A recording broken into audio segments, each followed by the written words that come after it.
I am Rakesh Kumar Sharma और आज मैं 10th क्लास में स्टार्ट करने वाला हूँ एक टॉपिक और जिसका नाम है पॉलिनोमियल्स। देखिए गाइस, मैं स्टार्ट करने वाला हूँ पॉलिनोमियल्स को एक एग्जांपल लेके। मैं आपको समझाने वाला हूँ कि उसको किस तरह से सॉल्व किया जाता है।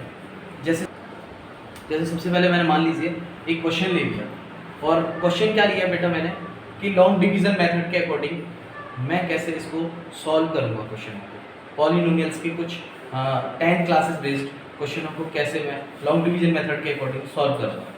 देखिए मैं एक क्वेश्चन ले लेता हूँ। क्वेश्चन है बेटा आपका यहाँ पे x + 2 डिवाइडेड 2x² 3x + 1। देखिए सबसे पहले हमें करना क्या है, हमें इसका डिवाइड इसमें करना है, यानी कि ये आपका डिवाइजर हो गया और ये आपका डिविडेंड हो गया। ओके, अब मैं स्टार्ट करता हूँ। सबसे पहले एक लाइन खींचिए इधर साइड में एक, और आपको सबसे पहले फर्स्ट ऑफ ऑल दिखाना होगा कि 2x², यानी कि ये आपको क्या दे रखा है, एक पॉलिनोमियल्स इक्वेशन दे रखी है और ये आपको इससे इसको डिवाइड करना है। ओके गाइस, यहाँ सबसे पहले मैंने क्या किया कि पहला टर्म यहाँ पे दे रखा है 2x² और यहाँ दे रखा है आपको x। तो सबसे पहले मुझे इस वाले टर्म में मुझे डिवाइड करना पड़ेगा फर्स्ट ऑफ ऑल। तो मैंने x का डिवाइड बेटा इसमें दिया, तो यानी कि हमारा रूल्स कौन सा रूल लगेगा बेटा यहाँ पे, a⁴n multiplication division a⁴n is equal to a⁴m - n। हमेशा आप ध्यान रखिए कि डिवीजन में जो आपका पावर है, यहाँ पावर x की पावर कितनी है, 1 है यहाँ पे। तो आप देख पा रहे हैं कि यहाँ पे x की पावर 2 है, यहाँ x की पावर 1 है। तो इसका मीन्स ये है कि आप यहाँ पे इसको सॉल्व करते हैं तो पावर 2, यानी अगर इसका यहाँ पे इसका कोफिशिएंट यानी x की पावर 1 का कोफिशिएंट क्या है, 1 है। क्या दे रखा है, 1। अगर मान लीजिए मैं 1 का डिवाइड 2 में करता हूँ तो 2 आएगा, और x की पावर यानी इस फॉर्मूले के रिगार्डिंग अगर मैं इसको सॉल्व करता हूँ तो x की पावर क्या होगा, 2 - 1 इज इक्वल टू 2x की पावर क्या होगा, 1 होगा, यानी कि 2x। ओके, मैंने क्या किया यहाँ पे, इसको डिवाइड करने के बाद मुझे क्या मिला, 2x मिला। क्या मिला, 2x। अब मुझे क्या करना पड़ेगा, इस 2x को उठा के यहाँ से मैंने यहाँ रख दिया, यानी क्यूसेंट में।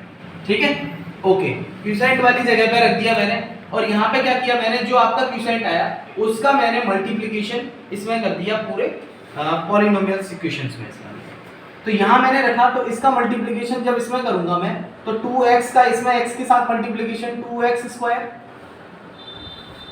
फिर यहाँ पे देखना है मुझे कि 2x पॉजिटिव है, ये भी पॉजिटिव है, इसका मल्टीप्लिकेशन इसके साथ किया तो ये आ गया, इसका मल्टीप्लिकेशन इसके साथ करूंगा तो प्लस का 2 × 2 = 4, तो प्लस का 4x।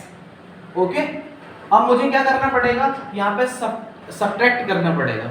सब्ट्रैक्ट की कंडीशन में ये होता है बेटा कि यहाँ पे आपको जो चिन्ह दे रखे हैं, जो मार्क दे रखे हैं, उनको आपको चेंज करना पड़ेगा। क्या करना पड़ेगा, चेंज करना पड़ेगा। जैसे यहाँ पॉजिटिव का साइन लग रहा है तो आपको इसको चेंज करके नेगेटिव बनाना पड़ेगा बेटा। यहाँ पे पॉजिटिव है, ये ऑलरेडी मान लीजिए कोई भी आपको नंबर दे रखा है, सपोज करिए 2 है, तो ये ऑलरेडी कैसा है, पॉजिटिव है। क्यों पॉजिटिव है, क्योंकि यहाँ पे क्योंकि कोई साइन माइनस का नहीं है। अगर माइनस का साइन होता तो इसको नेगेटिव में कहता, और जहाँ पे साइन नेगेटिव नहीं है तो वो कैसा, वहाँ पे कैसा साइन है, ऑलरेडी पॉजिटिव होगा। चाहे आप पॉजिटिव साइन लगाएं या न लगाएं, ऑलरेडी कैसा मिलेगा, पॉजिटिव ही मिलेगा आपको। देखिए गाइस, मैं बात कर रहा था यहाँ पे कि ये जो मैंने सब्ट्रैक्ट किया, इसको सब्ट्रैक्ट करने के बाद मैंने इसके साइन चेंज कर दिए।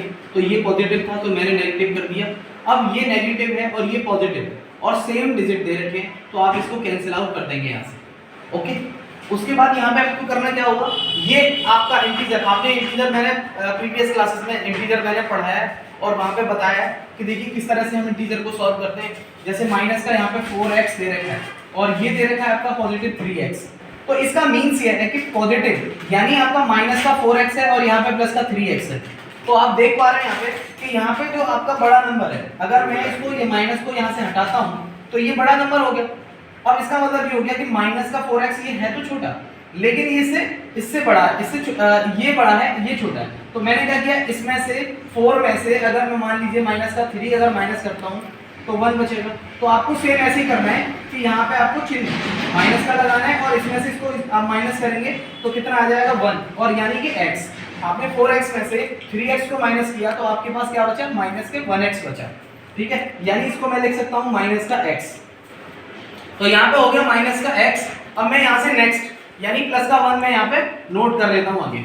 फिर क्या करूंगा यहाँ पे बेटा मैं कि माइनस का x ये दे रखा है आपको, माइनस के x यहाँ पे है नेक्स्ट, और यहाँ पे क्या दे रखा है x। तो आप इसका डिवाइड इसमें करेंगे तो आपको डिवाइड करने पे यानी क्या मिलेगा, x से x डिवाइड कर दिया मैंने, यानी पावर 1 है, यहाँ पे भी पावर 1 है। माइनस का यहाँ पे मैंने आगे निकाल दिया यहाँ पे, और x की पावर 1 माइनस x की पावर 1 डिवाइड की कंडीशन में। तो 1 यहाँ पे क्या करूँगा बेटा मैं, यहाँ से मैंने क्या किया, माइनस का ये रहा और x की power 1 minus 1 is equal to क्या हो जाएगा, माइनस x की पावर 0। अगर किसी की पावर 0 होती है तो उसका वैल्यू कितना होता है, 1 होता है, यानी क्या हो गया इसका माइनस का 1 आ गया। ठीक है, ओके। तो यहाँ पे आपको इसका डिवाइड इस पे करने पे आपको क्या मिला, माइनस का 1 मिला। ओके, आप मेरी बात बड़े अच्छे से समझ पा रहे होंगे। देखिए गाइस, यहाँ माइनस का x और प्लस का 1, यानी 1 को मैंने यहाँ पे नोट कर लिया। अब यहाँ पे माइनस का x है तो मैं क्या करूँगा, सबसे पहले यहाँ पे x जो दे रखा है इसका मैं इसके साथ डिवाइड करूँगा, जो मैंने आपको यहाँ पे करके दिखाया। देखिए तो मुझे क्या मिला, x की माइनस x की पावर 0, और किसी की पावर अगर 0 होती है, किसी का मतलब ये हो गया कि अगर मान लीजिए कोई भी वेरिएबल दे रखा है इसकी पावर 0 हो, या किसी भी कोई भी नंबर दे रखा हो उसकी पावर अगर 0 हो, या कोई भी ये मान के चलिए कि आपका कोई भी वेरिएबल हो या कोई कांस्टेंट हो उसकी पावर अगर 0 होती है तो हमेशा ध्यान रखिए उसका वैल्यू कितना होता है, उसका वैल्यू 1 होता है। क्या होता है, वैल्यू 1 होता है। तो मैं यहाँ पे आपको बता रहा हूँ कि यहाँ पे आपका क्या मिला मुझे, -1, जो कि मैंने क्वोशिएंट की जगह पे रख दिया, और इसका मल्टीप्लिकेशन अब मैं क्या करूँगा, यहाँ इस पूरे में करूँगा। तो माइनस का 1 और का मल्टीप्लिकेशन अगर x के साथ करता हूँ तो मुझे क्या मिलेगा, माइनस का x, और माइनस के 1 का मल्टीप्लिकेशन अगर प्लस के 2 के साथ करूँगा तो मुझे क्या मिलेगा, माइनस का 2। फिर यहाँ पे मैं सब्ट्रैक्ट करूँगा इस चीज़ को, तो सब्ट्रैक्शन का मतलब ये हो गया यहाँ पे कि मुझे चिन्हों को चेंज करना पड़ेगा। तो यहाँ पे प्लस है, माइनस है तो ये प्लस करना पड़ेगा मुझे, और ये माइनस का है तो ये प्लस का करना पड़ेगा। अब ये देख रहे हैं आप कि यहाँ पे माइनस का x है और यहाँ पे प्लस का x है, तो इसका मतलब ये है कि आपने क्या किया, माइनस के x को और प्लस के x को एक दूसरे को आपने यहाँ पे कट कर दिया, क्योंकि दोनों कटे जा सकते हैं। यानी कि अगर एक x माइनस का है और एक प्लस का x है तो इसका मतलब ये हो गया, ये 0 हो गया। क्यों है, और एक माइनस का है, आप इसमें से इसको माइनस करोगे तो 0 आएगा आंसर। अब यहाँ पे कितना बचा, यहाँ पे प्लस का 3 है और यहाँ पे 1 दे रखा है आपको, तो मैंने क्या किया, दोनों को ऐड किया तो कितना मिल गया मुझे, प्लस का 3 मिल गया। ये आपका क्या मिला मुझे, रिमाइंडर। क्या मिला, रिमाइंडर। ये आपका लॉन्ग डिवीजन मेथड से किस तरह से डिवाइड किया जाता है वो मैंने आपको आज सिखाया इस वीडियो के अंदर। ओके, तो आप देखिए अच्छे से वीडियो को और लाइक करिए, और मैं ज़्यादा से ज़्यादा आपसे कहूँगा कि इसको बड़े ध्यान से देखिए चीज़ों को कि मैंने आपको किस तरह से बताया है अच्छी हो। ओके, हाँ बेटा आजम, ये क्वेश्चन आपकी समझ में आया? आया समझ में। जैसे मैंने बताया कि कैसे लॉन्ग डिवीजन मेथड के अकॉर्डिंग और आपको किस तरह से ये करना है, तो आपकी समझ में आया mister? Yes sir. Mister Lucky, आ गया तो? मिस्टर शिवम कुमार, आपकी समझ में आया? अच्छा, तो ये मैंने एक मेथड बताया बेटा आपको जो कि आपकी बहुत अच्छे से समझ में आया होगा, और मैं स्टार्ट करता हूँ दूसरा क्वेश्चन और आपको बताता हूँ और समझाता हूँ कि किस तरह से आगे के क्वेश्चनों को कैसे हम निकाल पाएंगे।